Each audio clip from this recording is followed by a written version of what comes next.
W. Somerset Maugham, noted 20th century writer, observed, "We are none of us all of a piece. More than one person dwells within us, often in uneasy companionship with his fellows." I'm Esther Bloom. We are joined today by Susan Goldstein, a Los Angeles family law attorney of 31 years, the co-author of 2 nonfiction books, The Smart Divorce and Flirting After 50, and her recent debut mystery novel, Hollywood Forever. You will be awed by how successfully she has juggled the demands of both careers. Welcome to Pace TV. We are so excited about your combination of 2 careers, juggling them all the time. Thank you for having me, and it's been quite a task. I bet. Well, you have had such a fulfilling career as an attorney. What inspired you to want to become an author? Writing was something I always loved, even when I was a very little child. So this wasn't something that just came out of nowhere.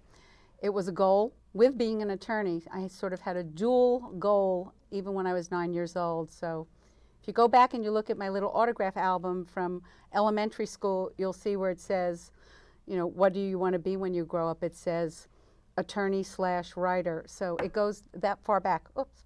It goes that far back, and it was something that I aspired to, but I think that writing was something that was even scarier than the idea of practicing law, so it took me a little longer to get there. Well, each one puts you right out front for criticism. I think when you're practicing law, how you succeed is very evident, and when you write a book, you're exposed to the critiques of the reviewers. Isn't that something that's common for both of them? Yes, it really is. In my law practice, I've been very grateful and very happy to say that I win a lot. So that's been it's gratifying and it's validating. So it made moving forward with my law career something that was a very fulfilling thing to do. With writing, you have 2 different things going on. One is your agent sends the books out for a review, or to be sold, I should say, and what happens is you get rejections. And I've had a number of rejections, and those are truly painful, and they can be very discouraging and make you want to stop. And every writer you meet tells you, don't stop, don't let the rejections upset you, just keep writing, rewriting, writing, and rewriting. And I can say that they were right, because Hollywood Forever, which came out in February, I have gotten such wonderful reviews, and that has been the most gratifying thing that has ever happened in my life. Well, my experience interviewing authors has been that sometimes their very first book that they have written doesn't get published until their 3rd book has been published, and then they go back to the very first book that they ever wrote. It's amazing. I think that nothing breeds success like success. Do you find that having been published opens more doors for you than if you were just a novice? My first 2 books were nonfiction, so I have to say I don't feel that they really opened any doors for me with respect to my mystery novel. Yeah. And that was unfortunate. I had hoped they would. It did, the nonfiction book helped me secure an agent. Nonfiction is apparently a lot more popular. And so agents like people who are going to write nonfiction. And my goal was to really write murder mysteries. But I did start with nonfiction. I don't think the nonfiction opened any doors for the fiction. Now, the good reviews that I've received for Hollywood Forever are starting to open doors and generate a lot of interest in the book, which can translate to many things. More money, maybe a movie deal, a big publishing of the next book, and things of that nature. Yeah. Well, how would you compare the 2 careers, one as a writer and one as a lawyer? Are there similarities? There are some similarities that are evident to me, maybe not to someone else. You're very involved in both with the human condition. I mean, the human condition is real important when you're writing a book because it's all about character. And when I do divorce work, there is probably no area of the law that is more integrally related to the human condition. So in that respect, I'm constantly delving into people's psyche and the whole psychology of human beings, which is amazingly overlapping in the two areas, in my divorce work and my book. So in that respect, that's a very big similarity. Well, how did your background in law help you in writing each of your books? For example, what was your very first one? Was the Smart Divorce. Well, the Smart Divorce is exactly about doing your divorce the smart way. Right. So my practice was a real guide to exactly how this book should be written. I co-authored it with another family law attorney, and we took all the mistakes people make. This book is about all the do's and don'ts, about the things that you should avoid, about the things that you should absolutely go out and seek. And we took everything we learned from our clients and we integrated it into the book. So my law practice was integral to that book. Well, was that a kind of tongue-in-cheek, or was it a serious book? You know, it's serious, but it also has some humor, because I think humor is critical to writing. It has some humor in that it's just sort of poking fun at people when they think they can try to have it all. So there are portions of the book where I think people would chuckle because they'd recognize themselves. You know, by way of example, a person might say, well, I'm going through a divorce, but I don't want to lose my country club membership, and I want to still have my credit card at Saks Fifth Avenue, and a whole bunch of other things. And the answer is, let's get real. We're dividing the pie in half. There's not a whole pie anymore, and you're only getting half, and maybe you can't do all these things. So it's a guide for people, I think, written in a way that's sensible and easy to read, and people can relate, which is really important, because when you're going through a divorce, it's probably one of the worst times in most people's lives. I would imagine so. Now, flirting after 50 sounds very exciting. What's that about? Flirting after 50 came from the idea that so many people that I've represented over 31 years are over 50 by the time they have to reinvent themselves and start again. And that is such a problem, because we have such a preconceived notion about ourselves by the time we pass the 50 hurdle. And we think, well, who's going to want me? I've got wrinkles, I've got cellulite, I've got this, I've got that, my hair is gray, I've got grandchildren, whatever. Everybody sets up all these barriers. And the goal of the book was to encourage people to set aside those barriers, stop thinking that way, and start about a reinvention, because I think we're better after 50. I think we're smarter, we've learned lessons, and it's a real important book for pumping you up to understand that you can be a whole new person that has a fabulous life. And flirting's part of it. And it's not about getting married, it's about flirting. And we talk about how healthy it is to flirt. It doesn't matter if you're flirting, it doesn't matter if you're 60 years old and you're flirting with someone who's 18 or 80. It doesn't matter, it's just fun. So is the book geared to the female, or can it apply to both sexes? Our experience is that more women are finding the book suited for them than men. Men don't do so well with how-to books, and self-help books. I think a man would enjoy it. I think it's probably a book that's even more enjoyable for a woman. Well, that would explain it, because when you think of the psychology of men, they won't even ask for directions. So we can see why those books aren't a go. Both careers sound so overwhelming. How do you manage the time? With difficulty. It's been tiring and it's been exhilarating at the same time. I've tried to stay to a schedule. I've tried to make Tuesdays and Fridays and weekends writing days, and the other days my law days. But as I frequently tell almost anyone who will listen, if the judge says he expects me in court on Tuesday, I don't say that's my writing day, I show up in court. So you just have to juggle. I just came back from a conference in Santa Fe where I spoke about Hollywood Forever on panels, and it was wonderful, and I took a couple of days off to be there, and I was able to ask people to rearrange some things for my court calendars and my cases so that I could just take the time away. It's a delicate balance, but it can be done. I mean, if you're determined, it can be done, and I really want to do both. With so much of what you do so intellectually stimulating, how do you fall asleep? I sleep very well. You do? Yes, I sleep. The only time I don't sleep well is when I'm worried about a case that I'm going to try, and I'm analyzing and thinking about how to approach it and how to change my approach and how to make the approach better. But I am so tired by the time I get into bed, I usually fall sound asleep. Only if I'm troubled and I really need to think something through more, then my brain won't shut off. Occasionally that happens with a plotting point in a book too, where I'll just be thinking, that just didn't make sense the way I had that character do such and such. I need to change that. And then all night long I'll think about it. And occasionally I'll actually dream a better way to write something. Well, do you keep a notepad near your bed and scribble something down when you get a brilliant idea? I actually do. You do? I do.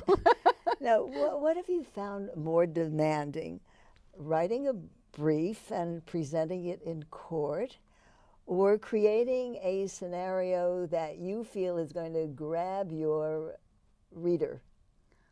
Oh, I think writing a scenario that will grab my reader is harder. I think that's a greater challenge. I've done the law a long time. I feel very comfortable with it. I always know my cases so well that I can write a brief very comfortably and easily. In fact, I've been complimented by opposing counsel and judges on what I've written. My briefs are really like mini stories. I mean, every one of my cases is like a mini story. My books, I think, are harder because after you write something, and I think from what I can tell from other authors as well, you just rewrite and you rewrite because you keep saying, I can get this better. I can make this better. I can even do it even better. I mean, I go reread these books, and I still want to rewrite them. So, and I think that's something all authors suffer from, and I do too. Oh, well, I would imagine so, because once you have uttered a word, that doesn't mean that it's written in stone. So there's always an idea that comes to you, and years later, you probably think of a line from something that you have written and said, gee, I bet if I had said it this way, it would have been more compelling. You're absolutely right. Right. You're absolutely right. And I, as a relatively novice author, because I meet people who have written 30 books and to my 3, I find that they feel the same way. It's a very common thing where you just know that if I could just get my hands on it again, I could write it even better. I could change that sentence. I could add something. It's okay. I mean, you have to have closure. You have to say, that's it. That's it. You have to say the end. Yeah. Yeah, you have to say the end. And really mean it.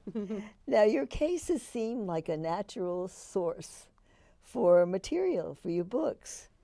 Are you ever concerned about the confidentiality of your clients? Would you think that they might be overstepping client-attorney confidentiality? I'm very careful about that. You. I draw from the people I meet characteristics that I incorporate into the characters, but that's not the same as telling those people's stories. And I really disguise things. In Hollywood Forever, as an example, I have a chapter where my protagonist goes to meet with an attorney, and it's a very unattractive attorney who does family law. And I've assured a number of lawyers who I'm very good friends with, this isn't you. I said, this isn't you. I promise this isn't you. Yeah. Now, you won't be able to tell when you read who it is. But did I have someone in mind? Yes, I did. But I think that's true when people read fiction these days anyway.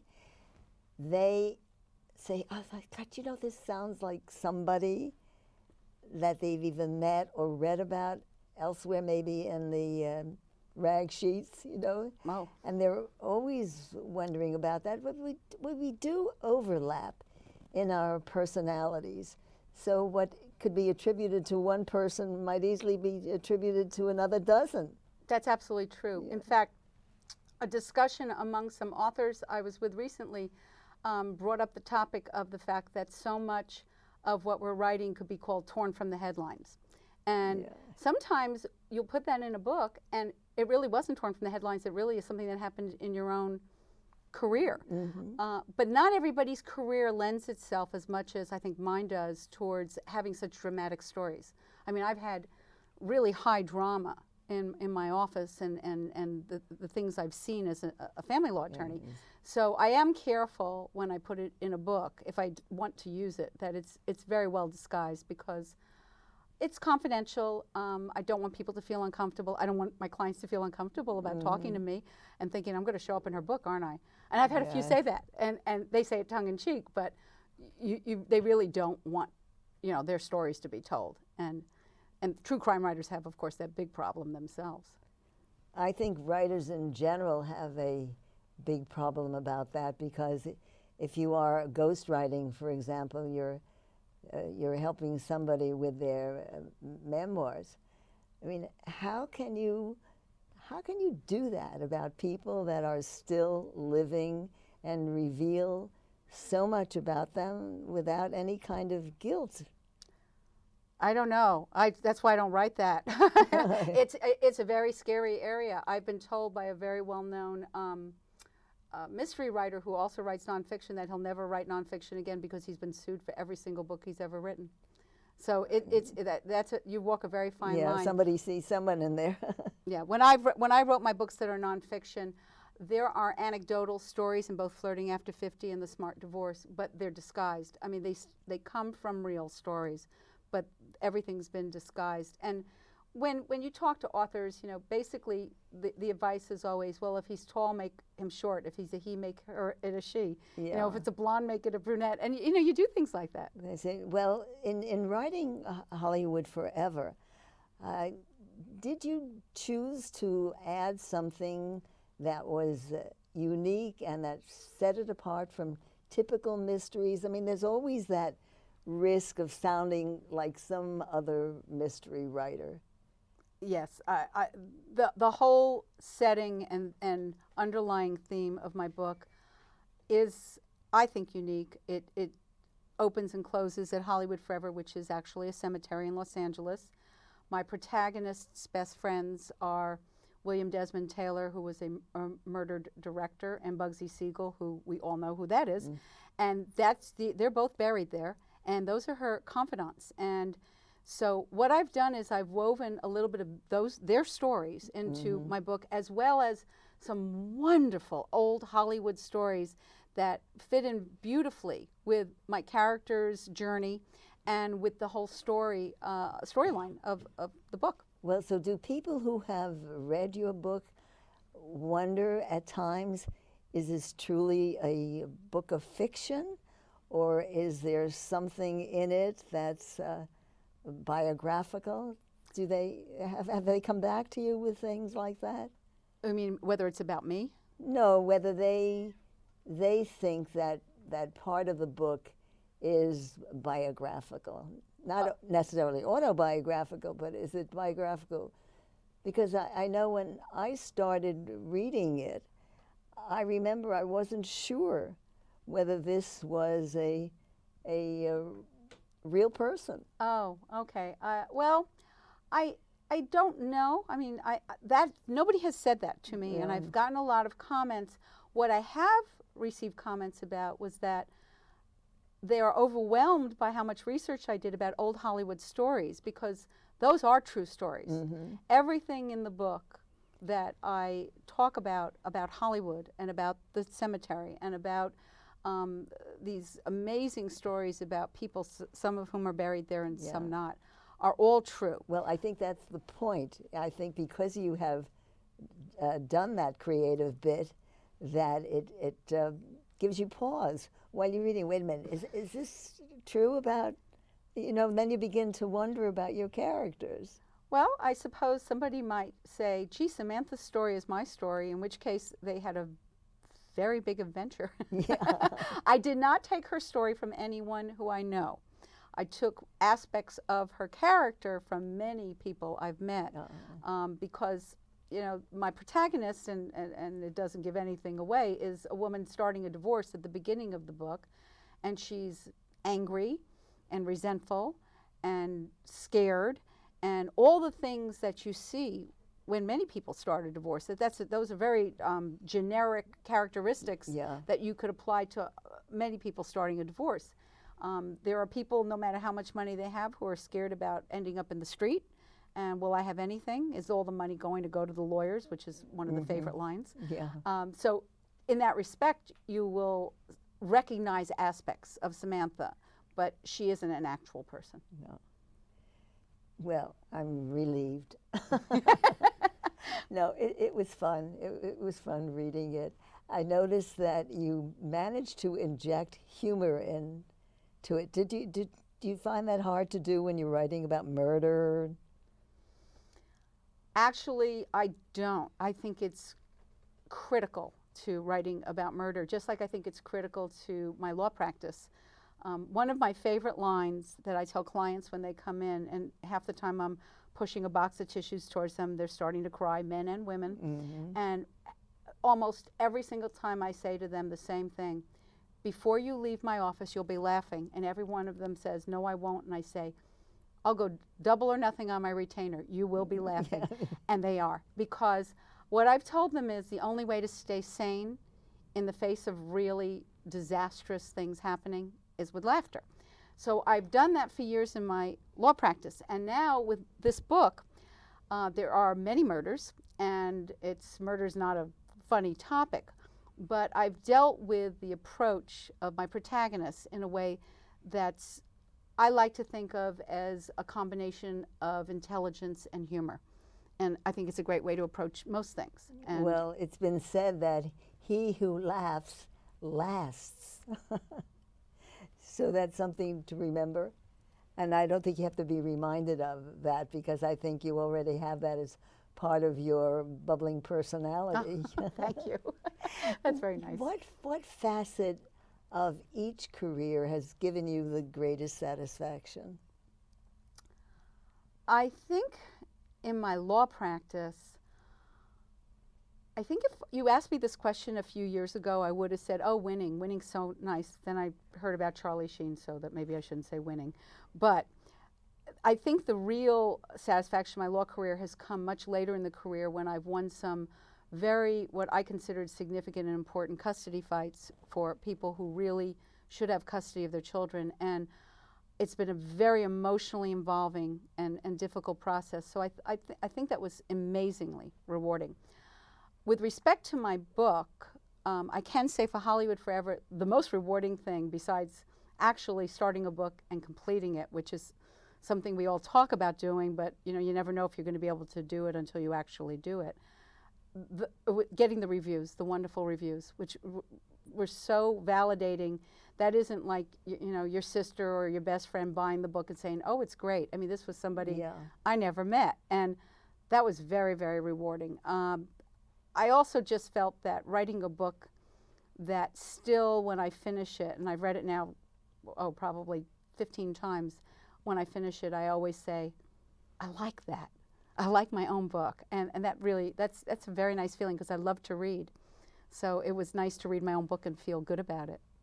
Oh, that's surprising, because most people, when they see themselves on the screen, for example, or they read what they have written, are more critical than a reviewer. I think it's hard. It's hard to be objective about yourself. Well, if I see myself on the screen, I'm sure I'll be very critical. But I do feel that the book communicated what I wanted to say.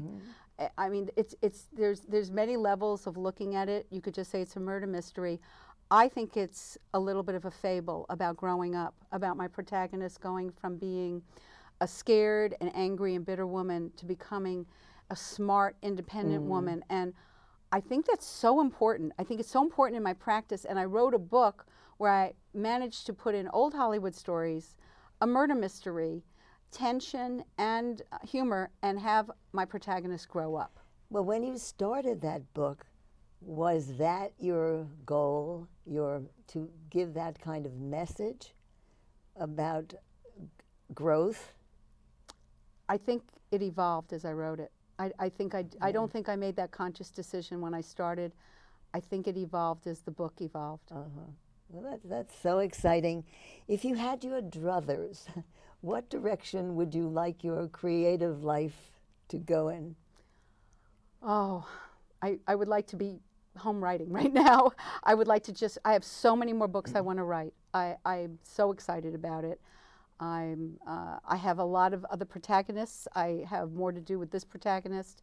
So I really hope to be doing quite a few more books, and they will all be in the same nature, murder mysteries. I don't think I'll go back to nonfiction, at least not in the near future. I might, a little way up ahead, but not right now. Well, if you find this so satisfying, why would you want to? It seems like a natural evolution. You've gone to that genre, and you want to stay there. I love it. Anyway, we are just so fascinated with your story, and it amazes me that you can think back to when you were so young and wanted to be a writer and actually achieve that. So many people die with their dreams, but you have realized yours, which is really exciting. Thank you so much for taking time out of your busy day. Oh, thank you. Thank you for your wonderful questions. It was great having you here, and I wish you continued success with your book.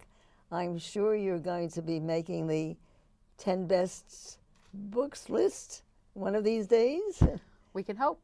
Is there a special category for mystery?